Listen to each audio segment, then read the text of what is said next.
Copper and I are coming at you live. Well, not really live, but we're live from Green Lane Park, and we decided to make this video, primarily myself, but Copper decided to tag along because we wanted you to see the beauty of a forest in the summertime, something we don't get the opportunity to do too often as a class.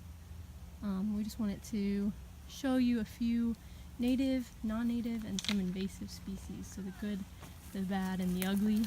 We're at Green Lane Park, so you can see the reservoir over there. Seems as if we're about to get a storm, starting to hear the rain fall.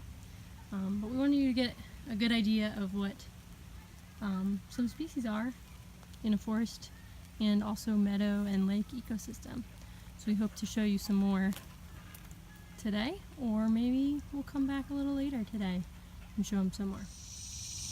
This is goldenrod, one of the wild edible plants that you can make into a tea that will taste semi-like fennel.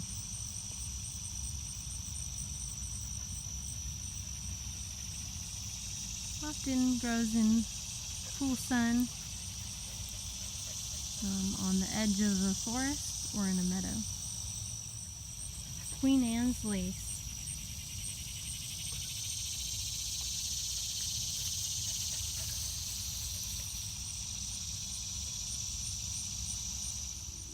Milkweed. Poisonous to species of birds and some butterflies, but the monarch butterfly's favorite. Actually, I just learned this summer that the pods of milkweed are edible by humans, as well as new shoots.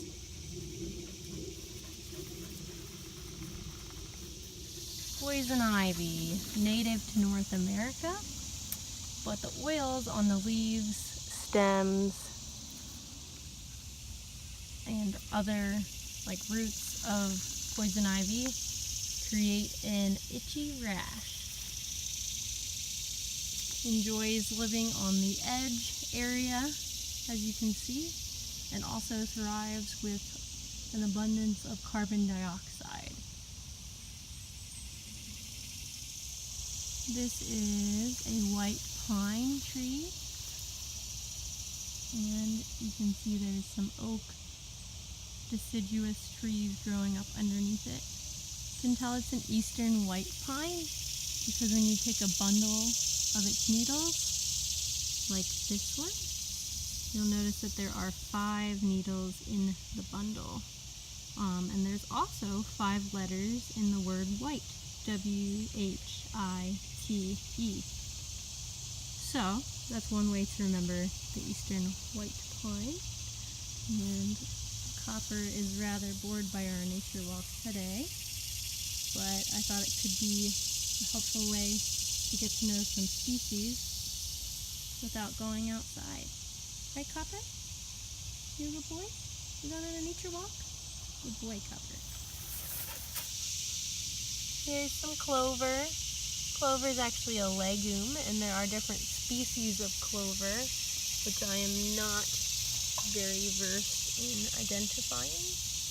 But you can see that some clover have larger leaves than others. There's white clover, red clover, etc. These are actually a nitrogen fixing plant. And there's some more of it. Serves as a good cover crop and is also a tasty treat for many species such as turkeys and goats. This is a sassafras tree. I like to call it a sassafras. And you'll notice that there are 3 different types of leaves on a sassafras tree.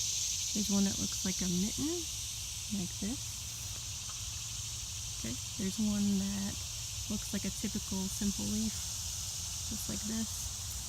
That would be like that one. And then there's also one that has 3 parts. So, let's see, looks kind of like that. And it is right there. Sassafras trees, if you take off a leaf of a new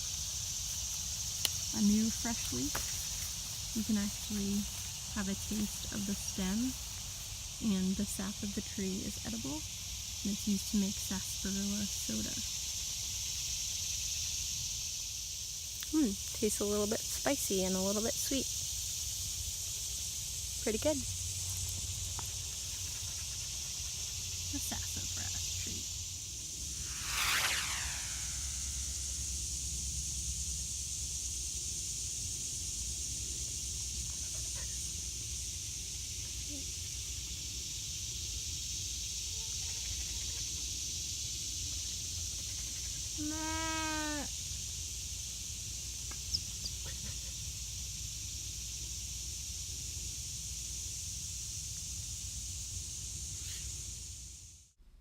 Watch out, Copper. This is dog bane.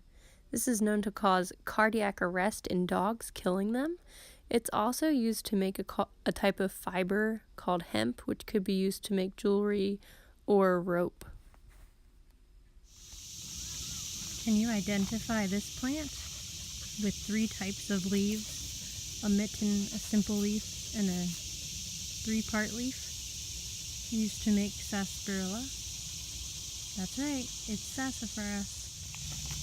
Right here it has a pretty little pink flower, but don't be deceived, this is another invasive species. Let's see if I can get a better look at it. There it is. This is called Oriental lady slum. The name given to it because of its leaves in the shape of a pointed and elegant thumb.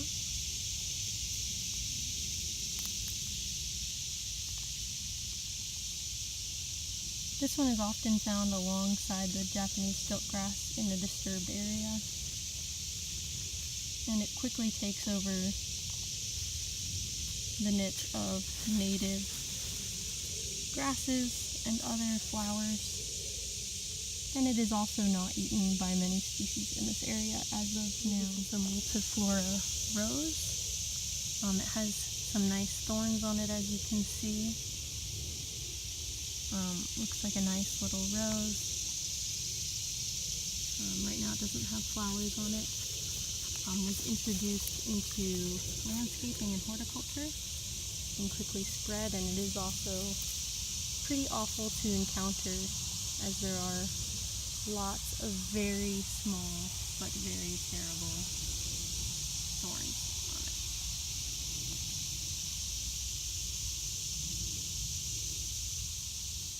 You can see this forest is just kind of littered on the edge with the MULTIFLORA rose. Is anyone able to identify this tall, straight grass that has horizontal branching leaves attached to it, covering an area, invasive species coming from Japan? Yes, that's right, it is Japanese stiltgrass. What did you find? Made a lot of noise, didn't it? What is it, Copper? Yeah, good boy, leave it. See if we can get a better look at him. That is a cicada, and he just made a really loud noise, causing Copper to check him out. Let's see if he's still alive. Maybe he's, yeah, there he goes. He's just playing dead. Sounds like a frog.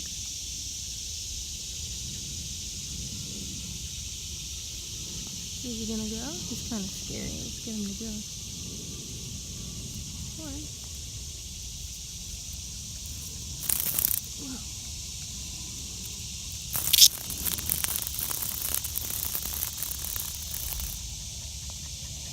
That's a really neat little guy.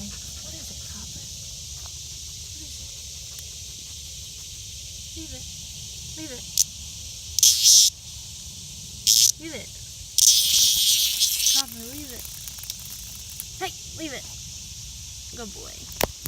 Leave it. Leave it. Strange creature, isn't it? Come here, buddy. What is that?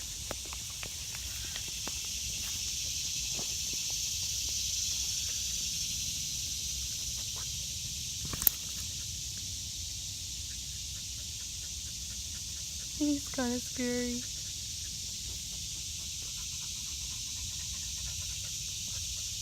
Ew, it feels really strange. But he looks so cool.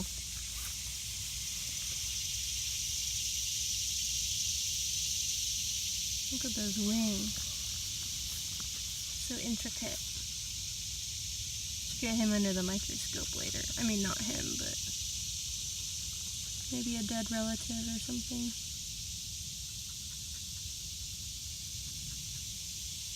Look at it, how he clasps onto my finger. It's just amazing. Maybe we'll just take him along and see what he does. Take him with us on our hike, on our nature walk, see if he flies away. Oh, Copper's really eager to go here today. Come on, little buddy, fly away. Go ahead, fly away. Let's put him on the tree. Copper, come here. You gotta put him on the tree. Come on. Got mosquitoes in my ears. Go on. Get on the tree. You might see these cicada shells left behind on the tree, and they're just leaving behind the exoskeleton as they emerge, but this is an adult, so he's not gonna be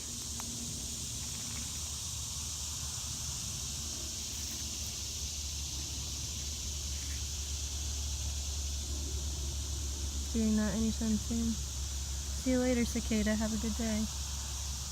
Oh wow, camera can't find him anymore. There he goes. Bye. Oh no, I found more of this invasive species that looks so pretty. It looks so pretty, but looks can be deceiving. Well, I can't really focus on it, but anybody remember what this plant is? This one's been eaten actually by a bug. Would be curious to know what kind of insect is eating this invasive species. Pretty pink flower, thumb, or the leaves look like a thumb almost. That one is called Oriental lady's thumb. Looks like aphids are eating it. There's little nymphs or something there, and there's an adult crawling along. It definitely has some wings on it. It's hard to tell exactly what it is, but it seems like an aphid behind here. So if you see any like a maze-looking thing going through a leaf, that just indicates that there's something living inside of it and eating it. It's just kind of interesting to see that. And if you look at different leaves, you can tell something's eating this one. In fact, that looks like a dead version of whatever I saw earlier, so it could be that insect that's feeding on this plant. Oh, there we go, it's in focus. Some kind of a leaf hopper. Let's see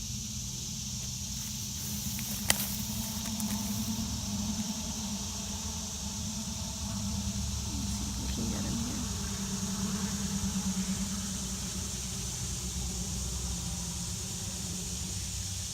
Yeah, that's pretty good. There he is. Copper's going crazy here. He wants to keep moving on. There it is. Yes, I'm so happy I found this thing again. I have no idea what it is. It seems almost like some kind of fungus type thing. It almost looks like asparagus.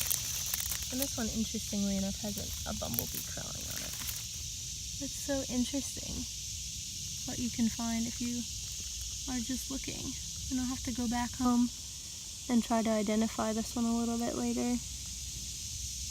Looks like a little flower in there, actually. It's really neat.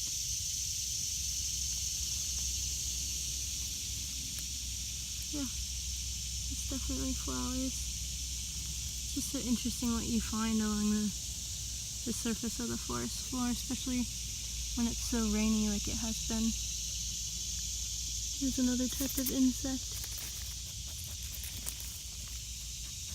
I'm not sure what it is. Some kind of Hemiptera bug.